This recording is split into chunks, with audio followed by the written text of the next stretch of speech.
이 시간 삼위일체 하나님, 삼위일체 하나님이란 제목으로 은혜를 나누도록 하겠습니다. 구약에 보면 하나님에 대해서 스스로 말씀하시는 장면이 나오고 있습니다.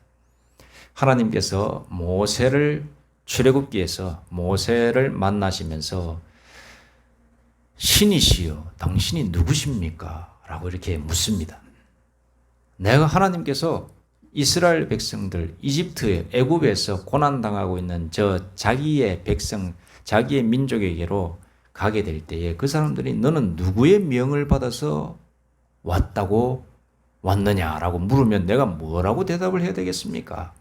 이렇게 묻는 장면이 나옵니다. 그랬더니 하나님께서 뭐라고 하냐면 나는 야훼니라 이렇게 히브리어로 야훼라는 단어를 쓰시면서 나오고 있습니다. 이게 히브리어로 우리나라 말로 무슨 뜻이냐? 스스로 있는 자, 스스로 존재하는 자, 스스로 계신 자 이 뜻입니다. 이 이상 설명을 할 수가 없습니다. 나는 야훼니라. 나는 나 스스로 존재하는 자다. 이렇게 하나님에 대해서 자신의 이름을 야훼다. 스스로 있는 자다. 이렇게 표현을 하시는 장면이 나오고 있습니다. 구약에서는 천지 만물을 창조하신 하나님, 사람과 세상의 모든 동식물을 손수 빚으시고 만드신 창조주 하나님이 기록되고 있습니다. 그리고 자신의 음성에 응답하고 하나님의 질서를 따르고 하나님의 뜻을 따르는 사람들에게 직접 만나시기도 하시고 음성으로 만나시기도 하시고 보여주시기도 하시고 그리고 천사를 통해서 계시하시기도 하시고 천사가 대신 말하게끔 천사를 보내주십니다. 그렇게 하기도 하는 장면이 말씀 구약 성경에 아주 많은 부분에서 나오고 있습니다. 아담과 하와에게 나타나시고 에녹과 노아, 아브라함과 모세, 여호수아와 욥, 이사야, 예레미야, 호세아를 비롯하여 여러 많은 선지자들에게 직접 나타나셔서 천사를 통해서 말씀하시기도 하시고 직접 음성을 들려주시기도 하시고 그렇게 하십니다. 구약은 성부 하나님 한 분에 초점이 맞추어져 있다라고 해도 과언이 아닙니다. 그러니까 이 세상 천지 만물을 창조하시고 이 세상을 운영하시는 하나님, 심판의 하나님, 이 성부 하나님의 그런 모습이 쫙 드러나고 있는 것이 바로 구약 성경이 되겠습니다. 자, 신약으로 이제 넘어오게 됩니다. 신약에서는 이 땅에 오신 하나님, 즉 예수님에게 초점이 맞춰져 있습니다. 물론 구약의 부분 그리고 구약 전체의 메시지는 이 신약에 오실 메시아이신 예수님에게 예수님을 드러내는 증거의 말씀드립니다만 확연하게 확 드러나는 그 성경은 신약 성경에 바로 예수님이 직접 오심으로 말미암아 나타나는 기록인 이 신약 성경에 나타나고 있다 이 말씀입니다. 육신으로 오신 하나님, 무한한 하나님이신 이 예수님이 성육신 하셔서 이 땅에 오신 겁니다. 그런데 우리가 언뜻 생각하기에 이런 의문이 듭니다. 무한한 하나님이 어떻게 해서 유한한 인생으로 오실 수 있는가? 하나님이 사람이 되었다? 이해가 되지 않습니다. 보통 사람의 사고 체계에서는 이해가 되질 않습니다. 그러나 이 방법 아니고서는 아담과 하와로부터 내려오는 원죄가 있어요. 아담과 하와가 하나님께 불순종함으로 그 불순종의 대가로서 죄가 들어왔단 말이에요. 그 죄로 말미암아 모든 사람에게는 대가가 있는데 죽음이라고 하는 대가가 탁 주어지게 되어 있습니다. 그 죽음을 해결할 방법이 이 성육신밖에 없다라는 결론에서 하나님께서 이렇게 작정하신 겁니다. 그렇습니다. 어떻게 해서 여자의 몸에 성령 잉태라는 방법으로 오실 수 있을까? 보통 사람의 논리 체계로는 이해가 되질 않습니다. 그러나 제가 보기에 이보다 나은 방법이 없어요. 신앙생활을 하면서 제가 목사로서 이 부분에 대해서 고민을 많이 했습니다. 이 세상을 구원할 가장 최선의 방법이 뭘까?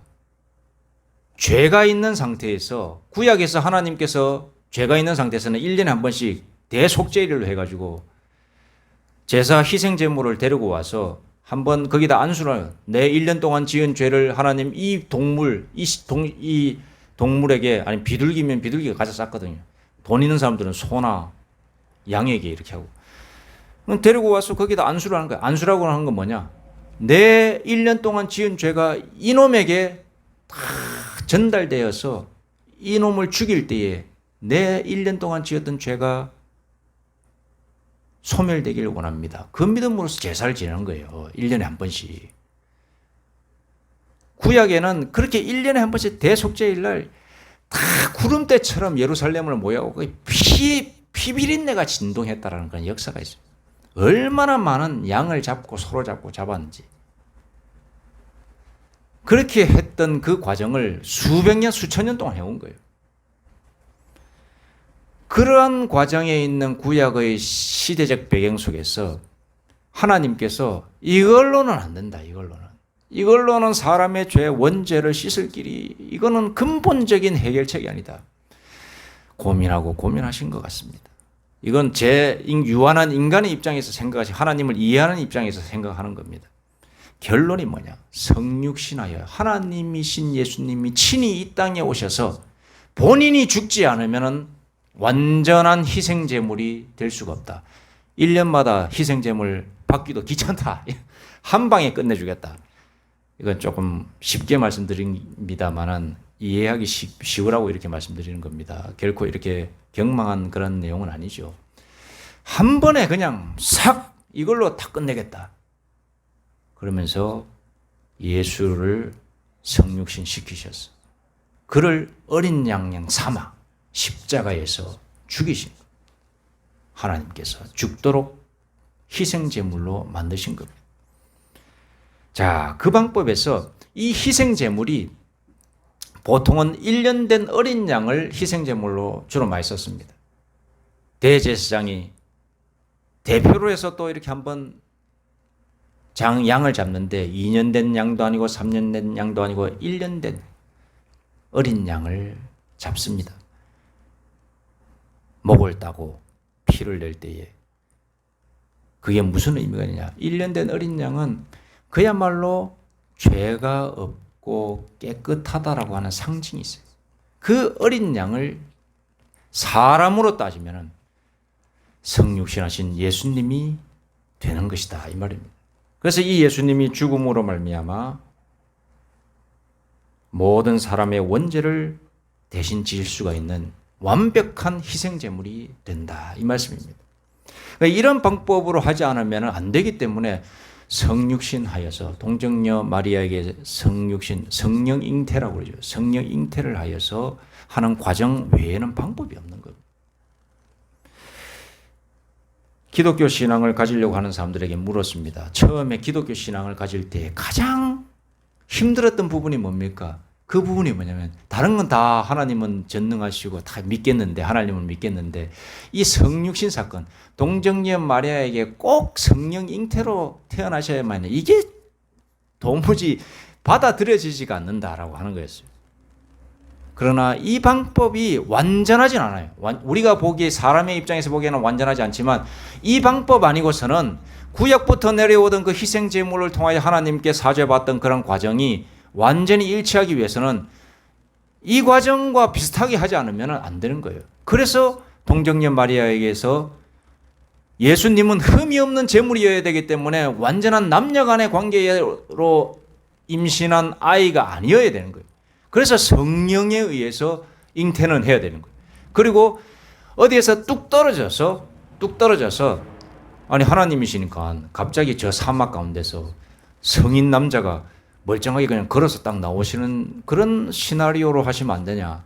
그건 반쪽짜리죠. 그건 사람이 좀 완전히 그거야 이단들이 하는 말이에요. 원래 예수님은 그렇게 태어나셨다는 거예요.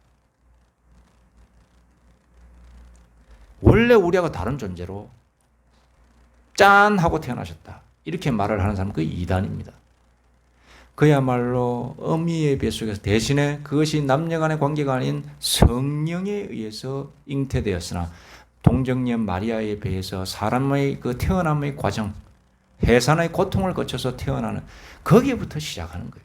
그렇게 거의 완벽한 남자와 여자와의 관계를 제외한 모든 것은 진짜 사람의 해산과 성장 과정을 거치지 않으면 완벽한 희생제물이 될 수가 없는 거예요. 하나님이 보시기에 이 방법이 인생들이 보기에는 뭔가 모르게 미심쩍은 방법처럼 보이지만 이 방법 외에는 구약부터 내려오던 희생제물의 그 가치를 충족시킬 만한 방법은 없다라고 하나님께서는 이해하신 거예요. 그래서 성육신 시키신 거예요. 그리고 하나님께서 말씀하십니다. 육신의 죽음이 첫 번째 죽음이요 영혼의 심판이 두 번째 죽음이라고 이렇게 말씀하시면서 육신의 죽음은 우리의 원죄로 말미암아 한 번 죽는 것이 모든 사람에게 정해져 있습니다. 진시 황제도 그렇게 살려고 했지만 결국은 죽었고 모든 황제들 떵떵거리면서 다 죽었습니다. 병원에 가보니까는 그게 확실하게 느껴집니다. 남녀노소 아이 할 거 없습니다. 죽음이 맞다지만 육신의 죽음은 다 끝이 있는 겁니다. 한 번 죽습니다. 사람은 한 번 죽게 되어 있습니다. 빨리 가고 늦게 가고 그 차이만 있을 뿐이지 결국엔 다 죽습니다. 그것이 뭐냐? 우리 원죄의 대가로서 찾아온 하나님의 심판의 결과예요. 그러나 중요한 것은 뭐냐? 하나님께서 말씀하십니다. 너희의 육신의 죽음은 어찌할 수 없다. 그러나 너희의 육신은 껍데기다. 진짜가 있는데 그것이 영혼이다. 그 영혼의 죽고 삶은 내가 보장해 주겠다. 이렇게 말씀하시면서 성경을 기록하신 겁니다. 신약을 시작하신 겁니다. 신약을.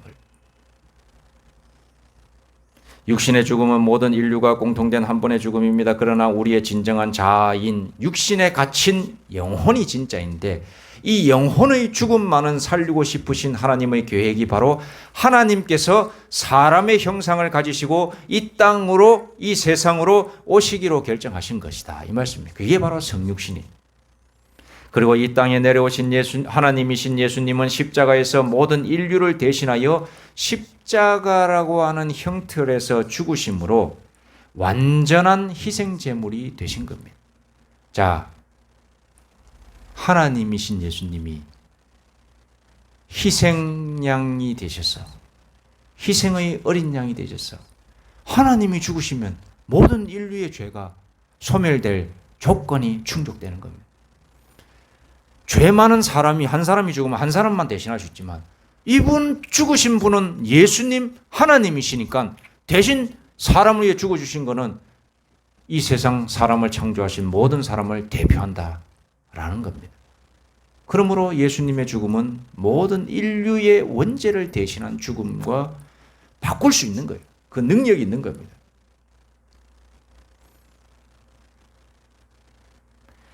구약시대에 하나님께 제사를 드릴 때 가장 귀한 제물이 바로 1년 된 어린 양. 그 어린 양과도 똑같은 분이 우리 예수님이셨다. 이 말씀입니다. 자, 그래서 이 예수님께서 신약에서 사복음서에 보면은 쭉 예수님의 30년간 사시다가 30살쯤부터 3년간 하나님의 나라와 하나님의 세계를 전파하시면서 이렇게 하나님의 뜻과 의를 전파하시고 그렇게 예수님 즉 성자 하나님이신 예수님의 사역이 쭉 하시고 십자가에서 자신의 임무를 다 하시고 돌아가시고 그가 하나님인 것을 증명하시기 위해서 다시 부활하신 거예요. 죽음으로 끝나면 그도 사람이었구나라고 생각할까 봐 부활하신 거예요. 하나님이시니까 부활하신 거예요. 부활한 사람 있습니까? 없습니다. 그것으로서 부활이라고 하는 것으로서 증명하시는 거죠. 나는 사람이 아니라 하나님이었다. 자, 그렇게 하심으로 40일간 믿는 자들, 자기를 따랐던 제자들, 형제자매들, 어린 자들을 양육하시고 하나님의 나라와 뜻이 무엇인지 좀 더 알려주시고 기다리면 성령을 보내주겠다. 성령 하나님에 대해서 약속하시고 40일 뒤에 감람원이라고 하는 산에서 승천하시게 됩니다. 자, 여기까지 예수님, 성자 예수님의 사역, 일은 딱 끝나는 겁니다. 그리고 나서 오순절날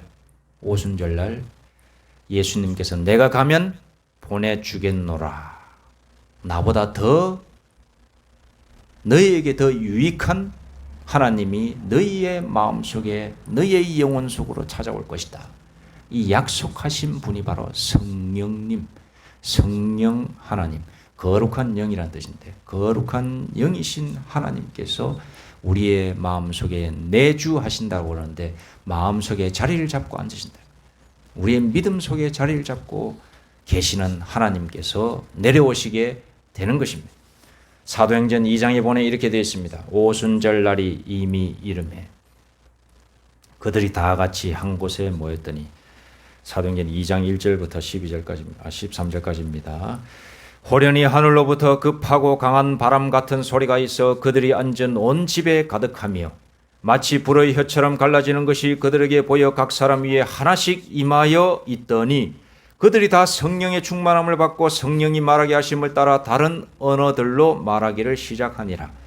그때에 경건한 유대인들이 천하 각국으로부터 와서 예루살렘에 머물러 있더니 이 소리가 나매 큰 무리가 모여 각각 자기의 방언으로 제자들이 말하는 것을 듣고 소동하여 다 놀라 신기하게 여겨 이르되 보라 이 말하는 사람들이 다 갈릴리 사람이 아니냐. 우리가 우리 각 사람이 난 곧 방언으로 듣게 되는 것이 어찌 됨이냐. 우리는 바데인과 메데인과 엘람인과 또 메소보다미아 유대와 갑바도기와 본도와 아시와 부르기아와 밤빌리아와 애굽과 및 구레네에 가까운 리비아 여러 지방에 사는 사람들과 로마로부터 온 나그네 곧 유대인과 유대교에 들어온 사람들과 그레데인과 아라비아인들이라. 우리가 다 우리의 각 언어로 하나님의 큰 일을 말함을 듣는도다 하고 다 놀라며 당황하여 서로 이르되 이 어찌 된 일이냐 하며 또 어떤 이들은 조롱하여 이르되 그들이 새 술에 취하였다 하더라. 이렇게 기록되어 있습니다. 성령님, 이 시대는 성령의 시대예요. 오늘의 시대는 성령의 시대예요. 자, 지금 예수님 제 눈앞에 나타나면은 제가 예수님 믿겠습니다. 아니, 우리의 마음 속에 찾아와 주시옵소서라고 해야 되는 거예요. 이게 바른 기도입니다. 내 믿음을 가지기를 원한다면 성령님, 거룩한 영 하나님 저에게 내 마음속에 찾아오시어서 나를 감화 감동시켜 주옵소서. 예수님께서 뭐라고 말씀하시냐면은 이런 비유를 드셨어요. 바람의 비유를 해주셨어요. 바람이 이쪽에서 불면 저쪽으로 가는 걸 볼 수가 있느냐? 볼 수가 없다. 그러나 이쪽에서 저쪽으로 동에서 서로 가는 방향이 어디에서부터 바람이 불어오는구나 라고 하는 걸 느낄 수가 있다. 성령님은 그런 것이다. 내 마음에 찾아오신 성령님을 느낄 수 있다. 믿음을 가져본 사람들은 다 이 말이 무슨 말인지 압니다. 그래서 우리가 저도 어릴 적에 성령 체험을 하지 못하고 있었어요. 20살 때 어릴 적부터 믿어왔던 그 하나님을 느끼게 됐었어요. 20살쯤. 그때 찾아오신 예수님, 우리 성령 하나님, 예수의 영으로서 성령님이 찾아오신 거예요. 그 성령 하나님을 느끼니까 내가 정말로 구원받았구나 라고 하는, 내 육신은 죽을지언정 내 육신에 갇힌 이 영혼이 주님을 만났으니 나는 이제 행복하다. 그 행복의 충만, 기쁨의 충만, 한 6개월간 붕 떠서 살았던 기억이 있습니다. 사람의 육신을 가진 사람이 감당할 수 없는 그 기분이 있어요. 그 기분 여러분들도 다 경험해 보시기를 소망합니다. 경험하신 분들은 한 번 경험하면 안 됩니다. 매일같이 하나님의 말씀과 기도로서 그 감동, 감화를 계속 유지하시고 또 이 세상 속에서 빛과 소금이 되는 거기에까지 우리가 또 다른 차원 속에서 또 나아가야 되는 것입니다. 여러분, 바울과 함께한 하나님은 누구인가? 성령 하나님이었습니다. 베드로를 비롯한 12제자, 가룟 유다를 대신하여 뽑힌 마띠아가 있었는데 이 마띠아를 포함한 12제자 다 순교예요. 다 순교. 그 순교의 자리에 누가 그 사람들이 자기 깡으로 악으로 순교할 수 있었느냐? 내가 오늘 막 입 꽉 깨물고 죽는다. 뭐 이렇게 해서 죽었느냐? 절대로 그렇지 않습니다. 그들의 가슴 속에 살아계신 성령 하나님이 너는 이 자리에서 오늘 죽으리라. 예, 알겠습니다. 나의 이 죽음을 통하여서 믿음의 씨앗이 뿌려지고 이것을 통하여 하나님을 믿고 또 성자 예수를 통하여 십자가의 은혜를 깨닫고 제2의 죽음인 영혼의 죽음을 막는 길을 열게 될 것이다. 이 음성을 그들이 듣고 좋습니다. 저의 육신 이 자리에서 죽겠습니다. 이렇게 결단하면서 나아갈 수 있었던 것은 다 성령 하나님이 그 마음속에 다 같이 함께 하셨기 때문에 그랬던 것입니다. 눈에 보이지 않으나 언제나 함께 하시며 우리에게 힘이 되어 주시고 우리에게 용기를 주시고 우리에게 능력이 되어 주시는 하나님 곧 성령 하나님 살아계십니다. 이 시대는 성령의 시대입니다. 오늘 성령 하나님께서 여러분과 하고 계십니다. 여러분 그걸 느끼든지 못 느끼든지 그럼에도 불구하고 성령 하나님이 이곳에 함께 계시고 여기 이 자리에 우리가 눈에 보이지 않지만 성령 하나님, 우리 하나님께서는 존재하고 계시다 이 말씀입니다. 우리가 지금 쓰고 있는 스마트폰 인터넷에는 인터넷이라고 하는 매개에 의해서 연결되어 있습니다. 유선이 아니라 무선입니다. 그런데 스마트폰 다 켜가지고 그 어플들 뭐 여러 개 수십 개 깔려 있죠. 그거 딱 손가락 눌리면 딱 펼쳐지게 됐습니다. 거기에 접속이 됩니다. 왜? 인터넷으로 연결되어 있으니까.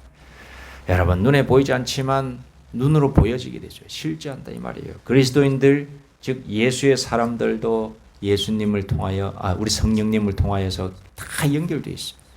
기도해 주십시오라고 얘기하죠. 미국에 있는 사람한테 기도해 주십시오. 그 멀리 떨어진 사람한테 기도해 주십시오 하면 그 괜히 뭐 능력이 있겠나? 아닙니다. 우리 모든 전 우주를 연결하고 계신 성령님께서 바로 옆에 있는 것처럼 역사해 주십니다. 그래서 우리가 기도의 능력이 그렇게 해서 연결되는 것입니다. 오늘은 삼위일체 하나님에 대해서 알아보았습니다. 시대에 따라 하나님은 여러 모습으로 나타났습니다. 구약에서는 성부 하나님, 신약 예수님 당대에는 성자 하나님, 이제 예수님 가시고 나서는 성령 하나님의 시대인 것입니다. 이 세 분이 다른 분이 아닙니다. 한 분 하나님이십니다. 사람들이 이해를 못할 것 같아서 단어를 성부, 성자, 성령이라 쓴 것이지 그래서 성부 하나님, 성자 하나님, 성령 하나님이랬지 우리 성부 하나님이 천지 창조하실 때 그곳에 성자 예수님, 성령 하나님도 함께 하셨고 성자 예수님이 십자가의 고난을 받으시며 죽어가시는 그 순간에 우리 성부 하나님, 성령 하나님이 거기에 함께 하셨고 우리 성령의 시대 이 시대에도 우리 성부 하나님, 성자 예수님은 우리를 위하여 성령 하나님과 함께 강구하고 계신 겁니다. 이 세 분은 다른 분이 아니라 한 분이시다. 이게 바로 삼위일체입니다. 요즘 정치인들 뭐 이런 분들이 이거 합쳐가고 우리 삼위일체가 돼야 됩니다 이야기하는데 그거는 다 이단적 요소가 많아요. 다 삼신론이 되는 건데 그걸 하나라고 이야기하는 것이 많이 있어요. 그러나 이런 삼위일체의 영역을 여러분 진실로 이해하시기를 소망합니다. 오늘 이 자리에 계신 우리가 삼위일체 하나님을 깊이 있게 이해하고 믿음의 눈이 밝아져서 이것이 이해되고 믿어지게 되는 귀한 역사가 있기를 간절히 소망합니다. 이 삼위일체 하나님으로 말미암아 은혜와 복을 받아 누리시는 귀한 분들 되시기를 소망합니다. 기도드리겠습니다. 하나님 아버지 감사합니다.